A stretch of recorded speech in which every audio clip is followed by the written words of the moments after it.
A little over a year ago, I decided to turn my space into a commission-based waxing studio, and I'm here to give you the update on everything, the good, the bad, the ugly. I'm Bree Mesquit, licensed esthetician of over 15 years, educator and business coach, and I'm going to break down everything that we have done to help build our studio this past year. So it's officially been actually 14 months to be exact, of turning this space into our commission-based studio. So I've been in this space a little over 5 years now, but the first 4 years I was in here working, we were packaging some products in here, and we had renters as well.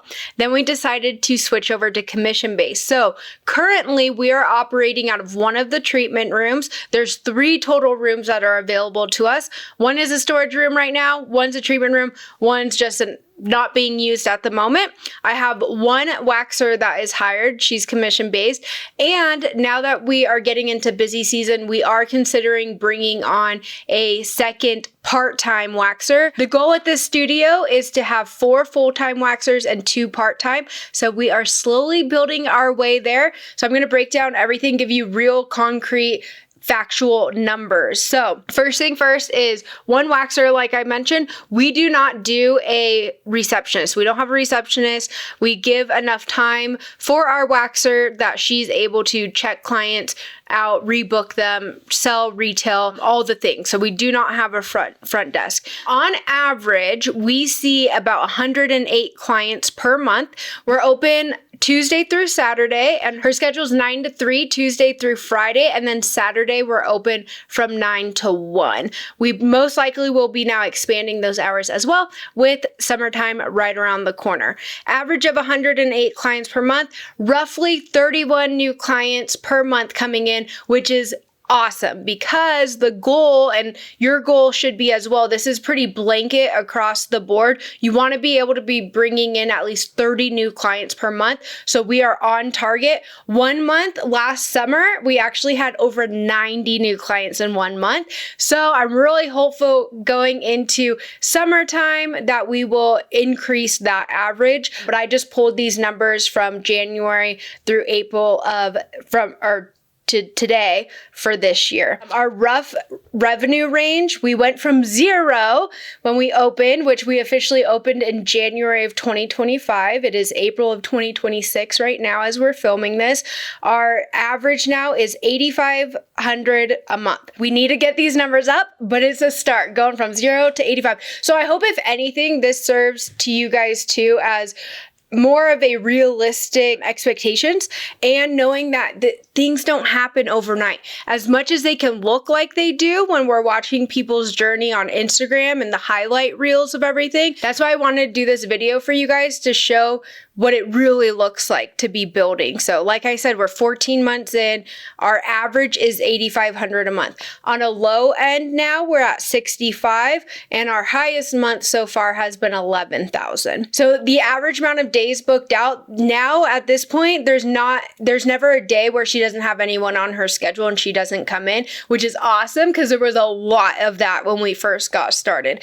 There was weeks where she would come in maybe for a couple clients. So it feels really good to be past that stage and now to the point where she is coming in every day that she's scheduled. She has clients. So how did we actually get our clients? So what brought in the most of our new clients, or clients in general, and continues to, is our Google business profile. This is one thing you guys cannot skip out on. So Lady Paying actually approached me when we were probably about 3 months in, and she offered to build us a website to showcase our results that we would get. She was very confident. She had done this for other businesses. She's done it for her own. She's the #1 waxing studio in San Jose. If you're not familiar with who Lady Paying is, she owns Teddy Bear Wax Studio in San Jose, but she was super confident that this would help us to continue to build here locally. So I agreed, and I am so glad that I did, because this is the #1 way that we get new clients. real quickly, I've done other videos on Google, but these are high intent clients. So meaning when someone's going on Google typing in Brazilian wax near me, that's because they've already decided they want the service. Now they're just trying to decide on where it is they're going to go. So you're not trying to convince them that they should get a Brazilian. You're not trying to teach them really too much about waxing. They've already made the decision. I want to get waxed. I want to get a Brazilian. Now where is it that I'm going to go? So you really want to make sure that you're ranked at minimum in the top 3 so that you show up on page 1 of Google and ideally ranked number 1. So it's a slow build, but you guys need to be focusing on your Google business page. Go watch my episode on that because I teach you how you can do it without hiring for your website to get started. And then eventually you want a website with Lady Paying. I seriously cannot recommend anyone else. Her price point and the results you're going to get, 100% worth it. And then reviews on Google business page as well. Instagram is next, but I wouldn't say that brings in a ton of new clients, but it helps when they Google us and then they go and check out our socials, and then we're very active on there, share a lot of education, a lot of social proof with me having, my personal brand and being an educator. It just builds more of a trust with clients that they know they're going to get a great service when they come in. So Instagram does help. I would say maybe 5% actually found us first on Instagram. But with that being said, I wasn't really giving my Instagram a ton of focus at first because I have 2 other Instagrams and social medias that I'm running for our product-based business and then for my personal brand, which is more education. So I didn't give it the love that it needs. So if you're new and you're building your business, you 100% need to put a lot of focus on your Instagram as well, or TikTok. TikTok is a great one too. We haven't been on TikTok at all really, and we're probably leaving some money on the table with not doing that. So if I were you, Google business first, Instagram, TikTok. If you focus on those 3 things, it's really going to help you bring in new clients. We did run a few ads. We didn't stay super consistent with that. I would say they did well, but it's really consistency and putting out a high volume so you can see what's converting and then throwing more money at that. I've had many one-on-one coaching clients where we did run ads for their businesses and it did really well. That's not something that we utilized very much here at this studio, but when we did, I definitely saw a slight increase. But really, Google Business is the number 1 way we have new clients coming in. We also have a new client promo. So that's really helpful to have a low barrier of entry for people to try us out. And then when they come in, Adwin gives them an incredible service. She has great customer service. She's great at waxing. So it keeps them in. But that's another way that's been really helpful for getting people in. So stay active on your Google business page. Always be asking for reviews and do all the things that I teach in my specific Google business YouTube video on how to keep it active and rank high. I've had many coaching clients who are able to rank number 1 in their cities without having the SEO website through Lady Paying yet. Let's talk about hiring and leading. My first hire, Adwin. I got so incredibly lucky with her, and I think it was really helpful that I've gone through the hiring and firing process with our product-based business because we've gone through a lot of specifically warehouse associates. That is a high turnover position. And waxing specialists could definitely have the potential to be a high turnover position as well. But I took what I learned from the warehouse and implemented it into here. So real quick, what I did to find applicants was post on Indeed. So I worked really hard on making sure my job posting was very clear on what we were looking for, especially when it came to culture. So customer service is extremely important to us. Personal excellence, holding yourself to high standards, especially because I wasn't here in the studio a lot. So, she's on her own and I have to be able to trust that she's doing what she's supposed to be doing even when I'm not here overseeing that. So got really clear on our job description, what we were looking for. And then the first step was they would put in their application. I would have my assistant go through them and kind of do a gut check, I call it.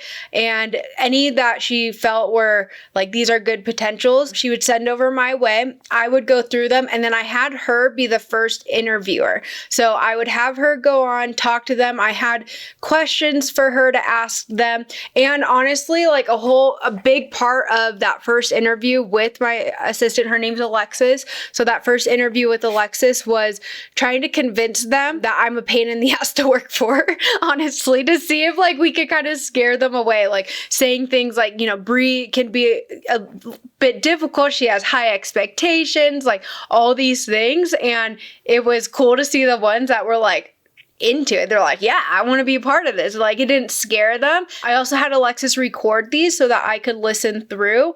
And then if we felt like they could be a good potential fit, then they moved into an in-person interview with me at my office. There were maybe 4 or 5 that I really liked and I felt like could be a good fit. Now, I was not hiring based on their technique or based on their waxing ability, because I'm super confident in being able to train. I was hiring more for culture and for character traits, because those are things that cannot be taught. It's really difficult to teach those things. So that's what I was looking for first. Are they a good fit? And are they going to hold the standards that I have and want our customers to experience, or our clients to experience when they come in to get waxed?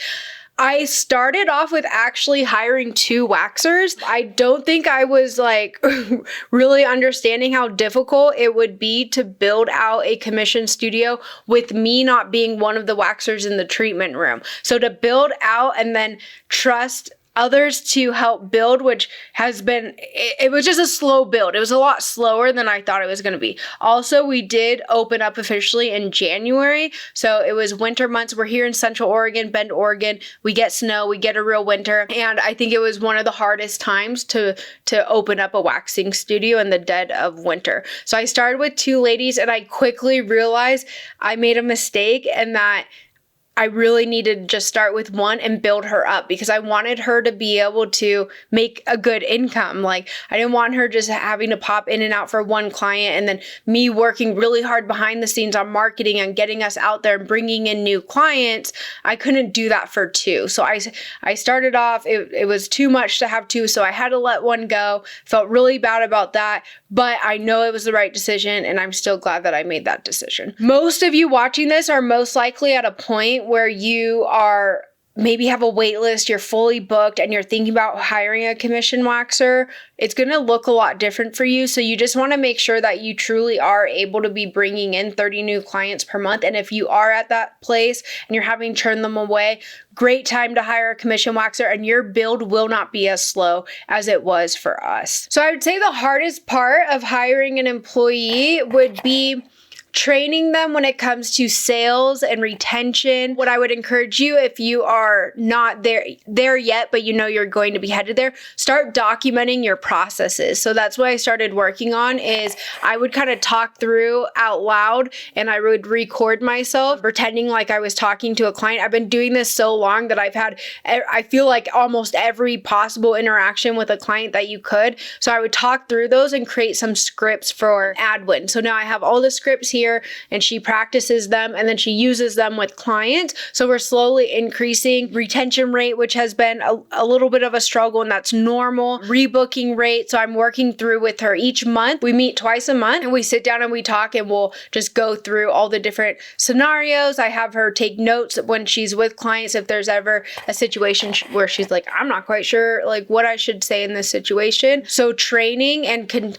making sure to have continued training. And that's where I really messed up at the beginning. I was so busy with our product business and traveling and all these things that I really kind of just threw her to the wolves, and she did so amazing without me being here really at all. Like, I would come through to drop off product and like check in, but I wasn't actively helping training her on those different things. And now we are, and I'm seeing a huge difference. So I really wish I would have set that like cadence of meeting with her and having continued education and continued training from the very beginning. So that was one of my biggest lessons. Another lesson is opening is easy. Like, it was fun to come in and repaint. Like I said, we had been in this space for 4 years, but we came in, kind of revamped, got some signage up, did all the things.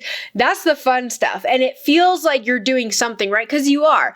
But that's not what helps move the money needle forward. So it's like opening's the easy part. It's the filling with clients, and then managing of employees that is harder. Again, I found a unicorn with Adwin, so I haven't had any issues that I've heard, other owners go through with employees, but it's just learning how to pass along all the systems to someone else who's brand new to waxing. She actually had never really waxed before working here. So she went through my 6-week course, which I love that. She took initiative to do that before her interview, which was one thing that really impressed me. But she's gotten so good. Like, she's doing a really great job. But managing people is difficult, and then just filling the books, man. Google business page. I can't harp on that enough. And then also taking your feelings out of it and really knowing your numbers and letting that drive you forward. Like, instead of I feel like we operate oftentimes just based on feelings. And I had to learn, and I've learned this through our product-based business, is you can't just base things off how you feel they're going. You need to look at facts. You need to look at your retention rate. You need to look at your revenue. You need to be tracking your expenses so that you know what your profit is at the end of the month. So just making sure that you start that from the beginning, which was great, the timing that I opened this, because I had already been used to doing that. So it was just plug and play really on that. So really important. Also, systems. So building out the system. So I already kind of mentioned this, but that was difficult too, is like, okay, how do I document now on how, like, my checkout process, my rebook process, what to do if there's a client complaint or someone is arriving late all the time? Like, how do I teach her how to handle that situation and what to say and build confidence in her as well? But documenting all the different systems, so all the processes, inventory, how to keep track of inventory, how to be alerting us at the right timing when things are running low so we can make sure she never runs out, just things like that. So systems is very important, and I've been working really hard on making those clear. Another lesson I've learned too is hire slow, fire fast. So here I haven't I guess I did implement that with the second waxer more because it was circumstantial. It wasn't necessarily a her problem, but this is something we've dealt with at the warehouse a lot as well, is we've hired on really quickly because we were hiring out of desperation to fill the spot. And then sometimes we filled it with the wrong people. So it's really important. And I learned this from my business coach, but I also went through it and just learned it the hard way. You want to hire slow, fire fast, and hire more for character and culture over skills, because you can teach those. We're not curing cancer here. Like, it can be learned. Of course, some people are faster learners than others, and there's different ways to properly train and help people get up to date on technique, but I would first hire for culture fit. So that's pretty much the final update for you guys. Now our focus is continuing to build up Adwin, get her a little bit faster. We would like to get our Brazilians down to 20-minute appointment. The biggest struggle with that right now is that we do have a lot of clients that are habitually late, so it really pushes her behind. So oftentimes in our meetings lately, we've been really talking about how to own your room and really stick to the policies and kindly but assertively let clients know they need to be on time, and really enforcing our late policy. That's been something we're working on, but the goal down to 20 minutes and then get a second waxer in here, build up their books. How I pay our commission waxers as well. They get paid minimum wage or 30% commission, whichever is higher per pay period. So I never want there, especially when we first began, I never want there to be a point where she's sitting in here and just not getting paid because there's no clients and she's commission based only. So we set it up, it's either hourly, the minimum wage hourly, or commission based, whichever is higher. At this point, every pay period commission based is way beyond what she would be making if she was getting paid the hourly rate. But I love this structure, and it's worked really well, and it allows her to be able to make a decent income without having to own the business. I'm like, I want that. Dang, that's a good setup. But you need to look up per state. You really need to look at your state's laws when it comes to that. I know California gets really funky. So Jane, I've heard her talk about it. I can't remember what her structure is, but she's kind of found like a good way to be able to pay her waxers as well.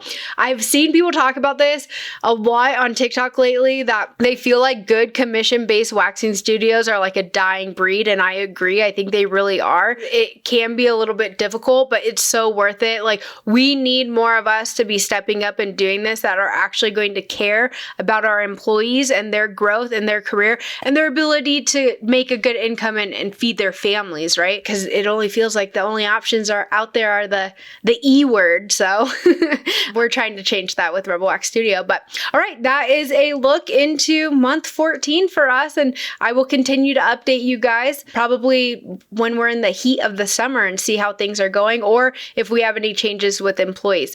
If you guys have any questions, please let me know in the comments below. I will be filming a podcast episode going more in depth on how to hire a commission-based waxer and that whole process. So if you're not following the podcast, it's The Rebel Show. It's here on YouTube. It's on Spotify. Go check that out as well. But thank you for watching, and I will see you guys back next week.